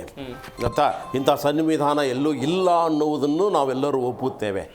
ಆದರೆ ಜನಸಾಮಾನ್ಯರಿಗೆ ನಮ್ಮ ಸಂವಿಧಾನ ಎಷ್ಟರ ಮಟ್ಟಿಗೆ ಪ್ರಯೋಜನಕ್ಕೆ ಬಂದಿದೆ, ಉಪಯೋಗಕ್ಕೆ ಬಂದಿದೆ, ಅದರ ಆಶಯಗಳು ಈಡೇರಲಿಕ್ಕೆ 75 ವರ್ಷ ಆಯಿತು, ಇವತ್ತರೆಗೂ ಇಲ್ಲ. ಆ ಆಶಯಗಳಿಗೆ ವಿರುದ್ಧವಾದದ್ದೇ ನಡೀತಾ ಇದೆ. ಇವಾಗ ಒಪ್ತೀನಿ, ಇವ್ರು ಹೇಳಿದ್ದೇನಪ್ಪ ಅಂತಂದ್ರೆ ಒಂದಿಷ್ಟು ಸೂಪರ್ಫಿಷಿಯಲ್ ಚೇಂಜಸ್ಗಳು ಆಗಿದ್ದಾವೆ, ಮೇಲ್ಮಟ್ಟದ ಚೇಂಜಸ್ಗಳು ಅಂತ ಹೇಳ್ತಾ ಇದೀವಿ ನಾವು. ಆದರೆ ದಿಕಾವಟ್ ಅಂತ ಹೇಳೋದು, ದಿಕಾವಟ್ ಅಂದ್ರೆ ಆನೆಗೆ ತೋರಿಸೋದಕ್ಕೊಂದು ಹಲ್ಲು ಇರುತ್ತೆ, ತಿನ್ನೋದಕ್ಕೊಂದು ಹಲ್ಲು ಇರುತ್ತೆ. ಆ ರೀತಿಯಾಗಿ ಇಲ್ಲಿ ತೋರಿಸೋದಕ್ಕೊಂದು, ಹೌದಪ್ಪ ಆದಿವಾಸಿ ಮಹಿಳೆಯರು ನಾವು ಏನು ಮಾಡ್ತೀವಿ, ರಾಷ್ಟ್ರಪತಿ ಮಾಡ್ತೀವಿ, ಆದರೆ ಅವ್ರಿಗೆ ಯಾವ ಹಕ್ಕು ಕೊಡೋದಿಲ್ಲ, ಅವ್ರನ್ನ ದೇವಸ್ಥಾನದಲ್ಲಿ ಬಿಡೋದಿಲ್ಲ, ಅವ್ರಿಗೆ ನಾವು ಸಂಸತ್ತನ್ನು ಉದ್ಘಾಟನೆ ಮಾಡಕ್ ಬಿಡೋದಿಲ್ಲ. ಅಂದ್ರೆ ಉತ್ಸವ ಮೂರ್ತಿ ಅಷ್ಟೇನೆ. ಉತ್ಸವ ಮೂರ್ತಿ ಯಾವುದು ಸಹಿತ ಗರ್ಭಗುಡಿ ಒಳಗಡೆ ಪ್ರವೇಶ ಇಲ್ಲ, ನೆನಪಿಟ್ಕೊಳ್ಳಿ ನೀವು, ಅದು ಹೊರಗಡೆನೇ ಇರಬೇಕು. ಅದೇ ರೀತಿಯಾಗಿ ಎಲ್ಲವೂ ಸಹಿತ ಹೌದು. ಕೆಲವೊಂದು ಸತಿ ನಾವು ಏನು ಮಾಡ್ತೀವಿ, ಈ ಸಂವಿಧಾನ ಬಳಸಿಕೊಂಡು ನ್ಯಾಯವನ್ನು ಪಡಿತೀವಿ, ಆದರೆ ಎಷ್ಟು ಜನಕ್ಕೆ ಸಿಕ್ಕುತ್ತೆ ನ್ಯಾಯ? ಆ ನ್ಯಾಯವನ್ನು ಕೇಳುವವರನ್ನ ಹತ್ತಿಕ್ಕುವಂಥ ವ್ಯವಸ್ಥೆ ಇದೆ. ಆದ್ದರಿಂದ ಬೇಕಾಗಿರೋದು ಅಂಬೇಡ್ಕರ್ ಒಂದು ಅದ್ಭುತವಾದ ಮಾತನ್ನು ಹೇಳ್ತಾರೆ ನಿಮಗೆ, ಅತ್ಯುತ್ತಮವಾದ ಸಂವಿಧಾನ ಕೆಟ್ಟ ಭ್ರಷ್ಟ ಜನರಿಗೆ ಕೈ ಸಿಕ್ಕರೆ ದೇಶ ಸರ್ವನಾಶ ಆಗುತ್ತೆ. ಕೆಟ್ಟದಾದ ಸಂವಿಧಾನ ಇದ್ರೂ ಪರವಾಗಿಲ್ಲ, ಅದು ಏನಾದರೂ ಅತ್ಯುತ್ತಮವಾಗಿರ್ತಕ್ಕಂಥ ಆಳುವವರ ಕೈಯಲ್ಲಿ ಕೊಟ್ಟರೆ ದೇಶ ಉದ್ಧಾರ ಆಗುತ್ತೆ. ಅದರ ಅರ್ಥ ಅದ್ಭುತವಾದ ಸಂವಿಧಾನ ಇದೆ ನಮ್ಮದು, ಆದರೆ ಅದನ್ನ ಯಾರ ಕೈ ಸಿಕ್ಕಾಕೊಂಡಿದೆ? ಅದು ಭ್ರಷ್ಟರ ಕೈಯಲ್ಲಿ ಸಿಕ್ಕಾಕೊಂಡಿದೆ. ಸೊ ಇದರಿಂದ ಹೊರಗಡೆ ಬರಬೇಕಾಗಿದೆ. ಈಗ ಹೇಳ್ತಾ ಇರೋದು ಎಷ್ಟು ಸರ್, ಇವಾಗ ಇಷ್ಟು ವರ್ಷ ಆಯ್ತು, 75 ವರ್ಷ, ಅಸ್ಪೃಶ್ಯತೆ ಸಂಪೂರ್ಣ ನಿವಾರಣೆ ಆಗಿದೆಯಾ? ಲಿಂಗಭೇದ ಸಂಪೂರ್ಣ ನಿವಾರಣೆ ಆಗಿದೆಯಾ? ಇವರೇ ಗೊತ್ತಿದೆ ಎಷ್ಟು ಕೇಸ್ಗಳು ಬರ್ತವೆ ಪ್ರತಿನಿತ್ಯ ಮಹಿಳೆಯರ ಮೇಲೆ ಆಗ್ತಕ್ಕಂಥ ಹಲ್ಲೆ ಅತ್ಯಾಚಾರಗಳು ಗೊತ್ತಿದೆ. ಪ್ರತಿನಿತ್ಯ ಅತ್ಯಾಚಾರಗಳು ಆಗ್ತಾನೆ ಇದ್ದಾವೆ. ಆಯ್ತಾ? ಇಲ್ಲ. ಹಾಗಾದ್ರೆ ಯಾವುದಾಗಿದೆ ಸಮಾನತೆ ಅಂತ ಹೇಳ್ತೀವಿ ನಾವು. ಹಾಗಾದ್ರೆ ಎಲ್ಲಿದೆ ಸರ್ ವರ್ಗ ಅಸಮಾನತೆ ಅನ್ನೋದು? ಕಾನು ಹೊಡಿತಾ ಇದೆಯಲ್ವಾ? ಒಂದು ಮಗು ದೇವಸ್ಥಾನ ಪ್ರವೇಶ ಮಾಡಿದ್ರೆ ಅವ್ರ ತಂದೆ ತಾಯಿಗಳನ್ನೆಲ್ಲ ಹಿಡಿದು ಹೊಡಿತಾ ಇದಾರಲ್ವಾ, ಕಟ್ಟುತ್ತಾ ಇದಾರಲ್ಲ, ದುಡಿಸಲುಗಳೇ ಬೆಂಕಿ ಹಾಕ್ತಾ ಇದಾರಲ್ಲ, ದಲಿತರಿಗೆ ಪ್ರತಿ ದಿವಸ ಅವ್ರಿಗೆ ಅನ್ಯಾಯ ಆಗ್ತಾ ಇದೆ ಅಲ್ವಾ? ಹಾಗಾದ್ರೆ ಸಂವಿಧಾನದ ಸಮಾನತೆ ಎಲ್ಲಿದೆ? ಖಂಡಿತ ಸರ್. ಅಂದ್ರೆ ಇದು ಬಹುಸಂಖ್ಯಾತರ ಬಗ್ಗೆ ಅಲ್ಪ ಎಲ್ಲೋ 1-2 ಬಗ್ಗೆ ಹೇಳ್ತಾ ಇಲ್ಲ ನಾನು. ಆಯ್ತಾ. ಮೊನ್ನೆ ಬಡವರ ಗುಡಿಸಲನ್ನ ದಲಿತರ ಗುಡಿಸಲಕ್ಕೆ ಬೆಂಕಿ ಹಾಕಿದಂತ 98 ಜನಕ್ಕೆ ಏನ್ ಮಾಡಿದ್ರು, ಜೀವಾವಧಿ ಶಿಕ್ಷೆ ಕೊಟ್ಬಿಡ್ತು ಒಂದು ಕೋರ್ಟು. ಹೌದು, ಬೆಳಗಾವಲ್ಲಿ. ನಮಗೆಲ್ಲ ಖುಷಿಯಾಗಿ ಹೋಗ್ಬಿಡ್ತು, ಅರೆ ಈ ಸಂವಿಧಾನ ಈ ಥರನೂ ಇಂಪ್ಲಿಮೆಂಟ್ ಆಗುತ್ತೆ ಅಂತಂದ್ರ. ಆದರೆ ಅದರ ಮೇಲಿನ ಕೋರ್ಟ್ ಏನು ಮಾಡ್ತು, ಎಲ್ಲರನ್ನೂ ಮನೆ ಕಳಿಸ್ತು. ಇದು ಅಂದ್ರೆ ನಮ್ಮ ವ್ಯವಸ್ಥೆ ಇದೆ, ಆದರೆ ಈ ವ್ಯವಸ್ಥೆ ಉಳ್ಳುವವರು, ಇದ್ದವರು, ಮೇಲ್ಜಾತಿಯವರು, ಪ್ರಭಾವಶಾಲಿಗಳು ಅವರು ಅದರ ದುರ್ಬಳಕೆ ಮಾಡ್ಕೊಳ್ತಾ ಇದ್ದಾರೆ. ಯಾರಿಗೆ ನಿಜವಾದ ಸಮಾನತೆ ಸಿಗಬೇಕಾಗಿತ್ತೋ, ಯಾರಿಗೆ ನಿಜವಾದ ನ್ಯಾಯ ಸಿಗಬೇಕಾಗಿತ್ತೋ ಅದು ಯಾವುದೂ ಸಹಿತ ಮರೀಚಿಕೆ ಆಗಿ ಉಳಿದಿದೆ ಇವತ್ತು ಸಹಿತ. ಆದ್ರಿಂದ 71 2 75 ವರ್ಷ ಇದು ತುಂಬಾ ಸುದೀರ್ಘ, ಒಂದು ದೇಶದ ಪೀರಿಯಡ್ ನಲ್ಲಿ ತುಂಬಾ ಸುದೀರ್ಘವಾದಂತ ಕಾಲಾವಧಿ ಇದು. ಇದೇನು ಚಿಕ್ಕ ಕಾಲಾವಧಿ ಅಂತಲ್ಲ. ಸೊ ಆದ್ದರಿಂದ ಆದರ್ಶವಾದ ಅಂತ ಹೇಳ್ತೀವಿ ನಾವು. ಇವತ್ತವರೆಗೂ ಸಹಿತ ಸಂವಿಧಾನ ಅಂತಿಮವಲ್ಲ, ಅದೊಂದು ಆದರ್ಶವಾದ, ಅದನ್ನ ಒಂದು ಮಾರ್ಗಸೂಚಿ ಈ ರೀತಿ ಎಲ್ಲರೂ ಇರಬೇಕು ಅಂತ ಹೇಳುತ್ತೆ. ಆದ್ರೆ ಇದ್ದೀವಾ ಅನ್ನುವುದು ಪ್ರಶ್ನೆ ಆಗುತ್ತೆ. ಇವರು ವಿದೇಶಿಗಳು ಬ್ರಿಟಿಷರು ಶೋಷಣೆ ಮಾಡ್ತಾ ಇದ್ರು ಅಂತ ಹೇಳ್ತಿದ್ರು. ಈಗ ಅವ್ರಿಗಿಂತಲೂ ಎಷ್ಟು ಪಟ್ಟು ಶೋಷಣೆಗಳಿಗೆ ನಾವು ಒಳಗಾಗ್ತಾ ಇದ್ದೀವಿ. ಅವರಾದ್ರೆ ಅಟ್ಲೀಸ್ಟ್ ಒಂದು ಸ್ವಲ್ಪ ಇಂಪ್ರೂವ್ಮೆಂಟ್ ಆದರೂ ಮಾಡಿದ್ರು. ಅಂಬೇಡ್ಕರ್ ಹೇಳ್ತಾರೆ, ಬ್ರಿಟಿಷರು ಬರದೇ ಇದ್ದಿದ್ದರೆ ನಮಗೆ ದಲಿತರಿಗೆ, ಅಸ್ಪೃಶ್ಯರಿಗೆ ಶಿಕ್ಷಣವೇ ಸಿಗುತ್ತಿರಲಿಲ್ಲ ಅವರೇ ಹೇಳ್ತಾರೆ. ಅವರು ಬರದೇ ಇದ್ದಿದ್ರೆ ಅಭಿವೃದ್ಧಿಯೂ ಆಗ್ತಾ ಇರಲಿಲ್ಲ ಅಂತ ಅವರೇ ಹೇಳ್ತಾರೆ. ಇವತ್ತು ಸಹಿತ ದಲಿತ ಸಮುದಾಯದವರು ಹೇಳ್ತಾರೆ, ಹೌದು ನಮಗೆ ಇಂಗ್ಲಿಷ್ ಬೇಕು ಅಂತ ಹೇಳ್ತಾರೆ. ಯಾಕೆ ಹೇಳ್ತಾರೆ? ಆಯ್ತು, ನಮಗೂ ಸಹಿತ ಜಾಬ್ ಸಿಗಬೇಕು, ಅವಕಾಶ ಸಿಗಬೇಕು ಅಂತ ಹೇಳ್ತಾರೆ. ಸೊ ಇಂಥ ಒಂದು ಪರಿಸ್ಥಿತಿ ಇದ್ದಂಥ ಸಂದರ್ಭದಲ್ಲಿ ಕುವೆಂಪು ಅವರು ಮಾತು ಹೇಳ್ತಾರೆ, ಕತ್ತಿ ವಿದೇಶಿಯರಾದರೆ ನಿಮಗದು ವಿದೇಶಿಯರ ಕತ್ತಿ ನಿಮಗೆ ಚುಚ್ಚಿದರದು ನೋವೇ ಹೇಳ್ತಾರ, ಬೇರೆ ದೇಶದ್ದಾದ್ರೆ. ಅದೇ ನಮ್ಮದು ಇದೆ ಅಲ್ವಾ, ಚಿನ್ನದ ಕತ್ತಿ ನಮ್ಮವರೇ ನಮಗೆ ತಿವಿದರದು ನಿಮಗೆ ಹೂವೇ ಅಂತ ಕೇಳ್ತಾರೆ. ಅಂದ್ರೆ ಶೋಷಣೆಯ ಒಂದು ಎಕ್ಸ್ಪ್ಲನೇಷನ್ ಕೊಡ್ತಾರೆ ಅವರು. ಖಂಡಿತ ಖಂಡಿತ. Yes sir. ಸೊ ನಮ್ಮದು ಚಿನ್ನದ ಕತ್ತಿ, ನಮ್ಮ ಜನ ಎಲ್ಲ ಅಷ್ಟು ಬೆಲೆ ಬಾಳುವಂಥ ಜನ, ಆದ್ರೆ ಏನು ಮಾಡ್ತಾ ಇದ್ದಾರೆ? ಸೊ ಆದ್ದರಿಂದ ನೀವು ಒಂದೊಂದೇ ಹಕ್ಕುಗಳನ್ನ ತೆಗೆದುಕೊಳ್ಳಿ ಸರ್, ಎಲ್ಲದಕ್ಕೂ ಸಹಿತ ಉಲ್ಲಂಘನೆ ಆಗ್ತಾ ಇದೆ.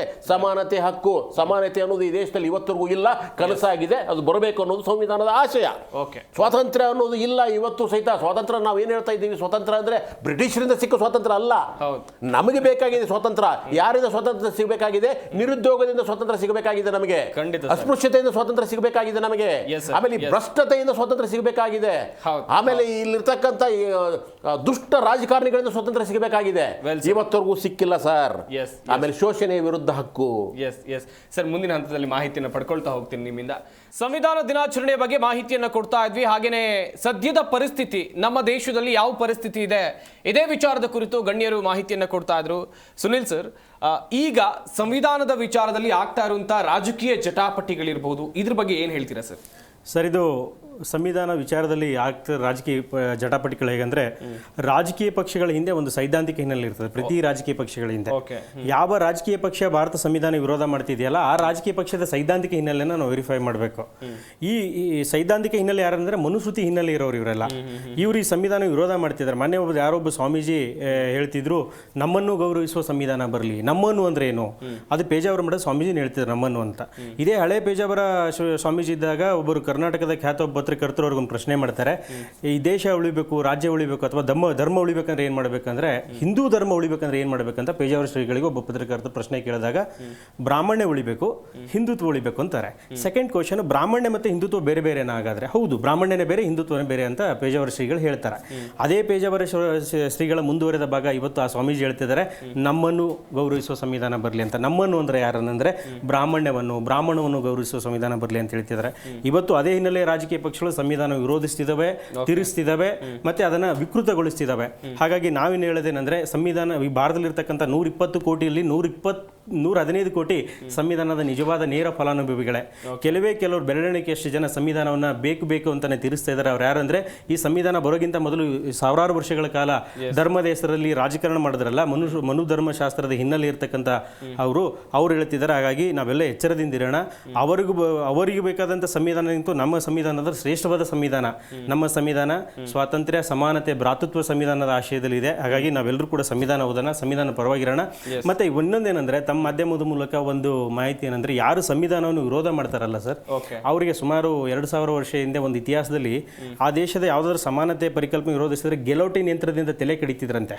ಅದೇ ರೀತಿ ಭಾರತದಲ್ಲಿ ಕೂಡ ಸಂವಿಧಾನವನ್ನು ವಿರೋಧಿಸುವ ಮನಸ್ಥಿತಿ ಇರತಕ್ಕಂಥ ಬ್ರಾಹ್ಮಣ್ಯದಲ್ಲಿರ್ತಕ್ಕಂಥ ಮನಸ್ಸುಗಳಿಗೆ ಸಾರ್ವಜನಿಕವಾಗಿ ಗಿಲೋಟಿನ್ ಯಂತ್ರದಲ್ಲಿ ತಲೆ ಕೆಡಿದ್ರೆ ಈ ಸಂವಿಧಾನದ ವಿರುದ್ಧವಾಗಿ ತಲೆ ಎತ್ತೋರ ಸಂಖ್ಯೆ ಕಮ್ಮಿ ಆಗುತ್ತೆ. ಅಂದರೆ ವೈಚಾರಿಕವಾಗಿ ಪರ ವಿರೋಧ ಚರ್ಚೆಗಳು ಬೇರೆ, ಸೈದ್ಧಾಂತಿಕವಾಗಿ ಹಲ್ಲುಗಳೆದು ಬೇರೆ, ತಿರುಚೋದು ಬೇರೆ.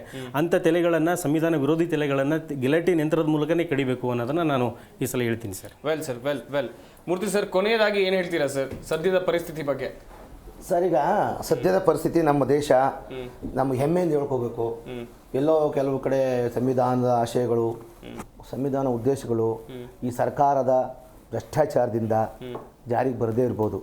ನಾವು ಅದನ್ನ ನಮಗೆ ಕೊಟ್ಟಿರ್ತಕ್ಕಂಥ ಒಂದು ಹಕ್ಕನ್ನ ಅದನ್ನು ಜಾರಿಗೊಳಿಸ್ಲಿಕ್ಕೆ ಪಂಚಾಯತ್ ವ್ಯವಸ್ಥೆಯಿಂದ ಹಿಡಿದು ಪಾರ್ಲಿಮೆಂಟ್ ವ್ಯವಸ್ಥೆ ಈ ದೇಶದಲ್ಲಿ ಇದೆ.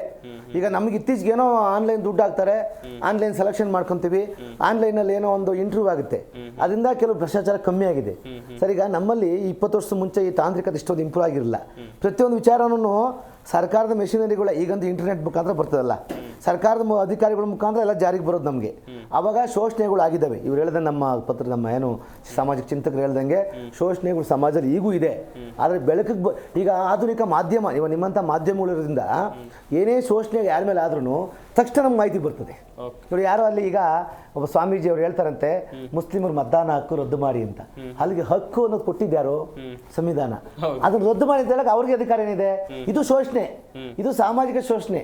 ಇದೆಲ್ಲ ನಿಲ್ಲಬೇಕಾದ್ರೆ ಸರ್ ನಮಗೆ ಎಜುಕೇಶನ್ ಬೇಕು, ಎಲ್ಲ ಶಿಕ್ಷಣ ಬೇಕು.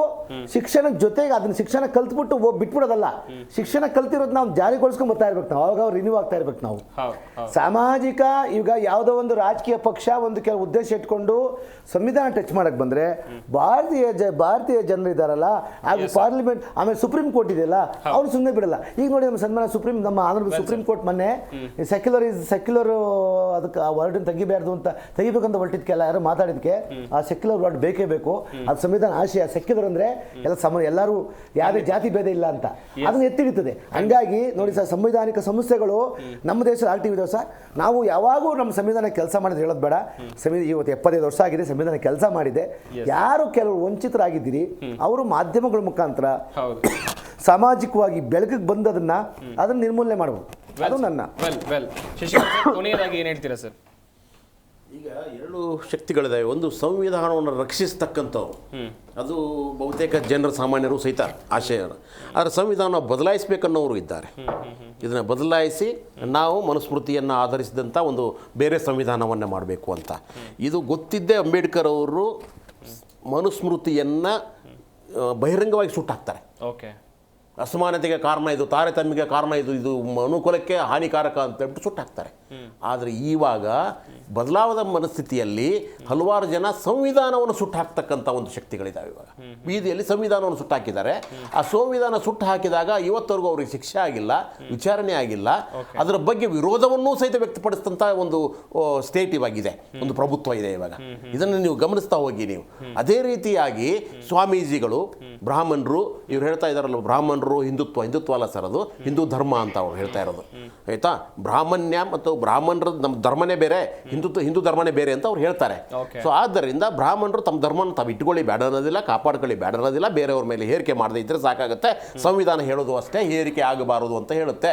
ಯಾಕಂದರೆ ಧರ್ಮ ನಿರಪೇಕ್ಷತೆ ಅಂದ್ರೆ ಏನು, ನಿಮ್ಮದು ಬ್ರಾಹ್ಮಣ ಧರ್ಮವೂ ಇರಲಿ, ಬೇರೆ ಧರ್ಮವೂ ಇರಲಿ, ಆದರೆ ಯಾರು ಯಾರ ಮೇಲೂ ಶೋಷಣೆ ಮಾಡಬೇಡಿ, ಹೇರಿಕೆ ಮಾಡಬೇಡಿ ಅಂತ ಹೇಳುತ್ತಲ್ವಾ? ಸೊ ಅದೇ ರೀತಿಯಾಗಿ ಸಂವಿಧಾನ ಅನ್ನುವುದು ಎಲ್ಲರಿಗೂ ಸಮಾನತೆಯನ್ನು ಬಯಸುತ್ತದೆ. ಆ ಸಮಾನತೆಯನ್ನು ಕೊಡುವವರು ಯಾರು? ಮತ್ತೆ ಸಂವಿಧಾನವನ್ನು ಅನುಷ್ಠಾನ ಮಾಡ್ತಕ್ಕಂಥ ಆಳುವ ವರ್ಗಗಳು. ಈಗಿರ್ತಕ್ಕಂಥ ಆಳುವ ವರ್ಗಗಳು ಕಳೆದ 10 ವರ್ಷಗಳಿಂದ ಏನಾಗ್ತಾ ಇದೆ? ಮೊಟ್ಟ ಮೊದಲನೇದಾಗಿ ನಮ್ಮ ಇಡೀ ರಾಜ್ಯವನ್ನೇ ಒಡೆದು, ಗಣರಾಜ್ಯವನ್ನೇ ಒಡೆದು ಏಕಾಧಿಪತ್ಯ ಸ್ಥಾಪಿಸ್ತಕ್ಕಂಥ ನಡೀತಾ ಇದೆ. ಇನ್ನು ಸ್ವಲ್ಪ ದಿವಸಕ್ಕೆ ಇನ್ನೂ ಅಪಾಯಕಾರಿಯಾದಂಥ ನಿಲುವುಗಳಿದ್ದಾವೆ ಸರ್. ಜನಸಂಖ್ಯೆ ಆಧಾರಿತವಾಗಿ ಅವರು ಏನಾದರೂ MP ಸೀಟ್ಗಳನ್ನ ಹಂಚ್ತಾ ಹೋಗ್ಬಿಟ್ರೆ ಆಮೇಲೆ ದಕ್ಷಿಣ ಭಾರತೀಯರಿಗೆ ನಾವು ಎಲ್ಲೂ ಇರೋದಿಲ್ಲ, ನ್ಯಾಯ ನಿರ್ಣಯವನ್ನು ಮಾಡೋಕ್ಕಾಗೋದಿಲ್ಲ. ಅಂಥ ಅಪಾಯಕಾರಿಯಾಗಿರ್ತಕ್ಕಂಥದ್ದು ಇರುತ್ತೆ. ಇವತ್ತು ಸಹಿತ ನಮಗೆ ಕೇಸರೀಕರಣ ಮಾಡ್ತಕ್ಕಂಥದ್ದಿದೆ, ಎಲ್ಲ ಕಡೆ ಕೇಸರಿ ಬಣ್ಣ ಬಡಿತಾ ಇದ್ದಾರೆ ಸಹಿತ. ಆದ್ದರಿಂದ ಸಂವಿಧಾನದ ಮೇಲೆ ಎಲ್ಲ ರೀತಿಯಲ್ಲೂ ಸಹಿತ ಅಲ್ಲಲ್ಲ ಹೇಳ್ತಾ ಇದ್ದೀನಿ. ಇವರು ಜಮೀರ್ ಅಹಮದ್ ಖಾನ್ ಹೇಳ್ತಾರೆ ಎಲ್ಲ ಊರು ಹಸಿರು ಬಣ್ಣ ಬೆಳೆದು ಬಿಡ್ತಾರಂತೆ.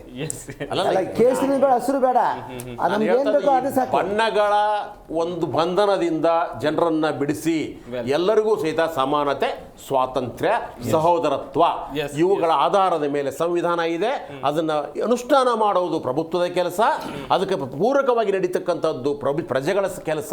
ಅದು ಆಗುವವರೆಗೂ ನಾವೇನು ಹೇಳ್ತೀವಿ ಅದ್ಭುತವಾದ ಸಂವಿಧಾನ, ಅದು ಯಾವತ್ತೂ ಸಹಿತ ಪುಸ್ತಕದಲ್ಲಿ, ಗ್ರಂಥದಲ್ಲಿ ಮಾತ್ರ ಇರುತ್ತೆ. ಸರ್, ಜಗತ್ತಿನ ಸಂವಿಧಾನ ಮತ್ತು ಭಾರತ ಸಂವಿಧಾನ ಶ್ರೇಷ್ಠತೆ ಹೇಳೋದಾದ್ರೆ ಸರ್, ಒಂದು 4 ಲೈನಲ್ಲಿ ಹೇಳೋದಾದ್ರೆ, ಜಗತ್ತಲ್ಲೇ ಮೊದಲ ಬಾರಿಗೆ ಜಾರಿಗೆ ಬಂದಂಥದ್ದು ಇಂಗ್ಲೆಂಡಿನ ಮ್ಯಾಗ್ನಾ ಕಾರ್ಟಾ ಸರ್ 1215ರಲ್ಲಿ ವ್ಯಕ್ತಿ ಸ್ವಾತಂತ್ರ್ಯದ ಅಡಿಪಾಯದ ಮೇಲೆ ಮೊದಲಿಗೆ ಜಗತ್ತಿನಲ್ಲಿ ಲಿಖಿತ ಸಂವಿಧಾನ ಬರ್ತದೆ. ಎರಡನೇದಾಗಿ 561 ವರ್ಷಗಳ ನಂತರ 1770ರಲ್ಲಿ ಅಮೆರಿಕಾದಲ್ಲಿ ಎಲ್ಲ ಮನುಷ್ಯರನ್ನು ಸಮಾನವಾಗಿ ಸೃಷ್ಟಿಸಲಾಗಿದೆ ಅನ್ನೋ ಆಶಯದ ಮೇಲೆ ಸಂವಿಧಾನ ಜಾರಿಗೆ ಬರ್ತದೆ. ನಂತರ ಈ 1799 ಸ್ವಾತಂತ್ರ್ಯ, ಸಮಾನತೆ, ಸೋದರತ್ವದ ತತ್ವದ ಮೇಲೆ, ಆಮೇಲೆ ಭಾರತ ಸಂವಿಧಾನ ಸಮಾನತೆ, ಸೋದರತ್ವ ಮತ್ತು ಸ್ವಾತಂತ್ರ್ಯ ಅಡಿಪಾಯದ ಮೇಲೆ ಬರ್ತದೆ. ಹಾಗಾಗಿ ಭಾರತ ಸಂವಿಧಾನ ಶ್ರೇಷ್ಠ ಸಂವಿಧಾನ, ಅದನ್ನು ಎಲ್ಲರೂ ಗೌರವಿಸೋಣ ಮತ್ತೆ ಅನುಸರಿಸೋಣ. ಖಂಡಿತ ಸರ್. ಎಸ್, ನಮ್ಮ ಚರ್ಚಾ ಕಾರ್ಯಕ್ರಮದಲ್ಲಿ ಭಾಗಿಯಾದಂಥ ಶಶಿಕಾಂತ್ ಯಡಹಳ್ಳಿ ಅವರು, ಹಾಗೆಯೇ RLN ಮೂರ್ತಿ ಅವರು, ಸುನಿಲ್ ಗುನ್ನಾಪುರ ಅವರು, ಎಲ್ಲರಿಗೂ ಕೂಡ ಧನ್ಯವಾದಗಳು. ನೀವು ಭಾಗಿಯಾಗಿ ಸಾಕಷ್ಟು ಮಾಹಿತಿಯನ್ನು ಕೊಟ್ಟಿದ್ದಕ್ಕಾಗಿ. ನೋಡಿದ್ರಲ್ಲ ವೀಕ್ಷಕರೇ, ನಮ್ಮ ಸಂವಿಧಾನದ ಶಕ್ತಿ ಏನು, ಅದರ ಮಹತ್ವ ಏನು, ಇದರ ಬಗ್ಗೆ ಪ್ರತಿಯೊಬ್ಬರು ತಿಳ್ಕೊಳ್ಬೇಕು. ಬರೀ ಶಾಲೆಗಳಲ್ಲಿ ಇದು ಪಾಠಕ್ಕೆ ಮಾತ್ರ ಸೀಮಿತ ಆಗಬಾರ್ದು. ಪ್ರತಿಯೊಬ್ಬ ಭಾರತೀಯ ಪ್ರಜೆಯ ಜೀವನದಲ್ಲೂ ಕೂಡ ಸಂವಿಧಾನದ ಅಂಶಗಳು ಇರಬೇಕು. ಅದೇ ನಮ್ಮ ಆಶಯ. ಈ ನಿಟ್ಟಿನಲ್ಲಿ ಈ ಕಾರ್ಯಕ್ರಮವನ್ನು ಮಾಡಲಾಗಿದೆ ಅನ್ನುವಂಥ ನಿಟ್ಟಿನಲ್ಲಿ ಈ ವಿಶೇಷ ಚರ್ಚಾ ಕಾರ್ಯಕ್ರಮವನ್ನು ಮುಗಿಸ್ತಾ ಇದ್ದೀವಿ. ನೋಡ್ತಾ ಇರಿ ಜೀ ಕನ್ನಡ ನ್ಯೂಸ್, ಸತ್ಯವೇ ಸುದ್ದಿಯ ಜೀವಾಳ.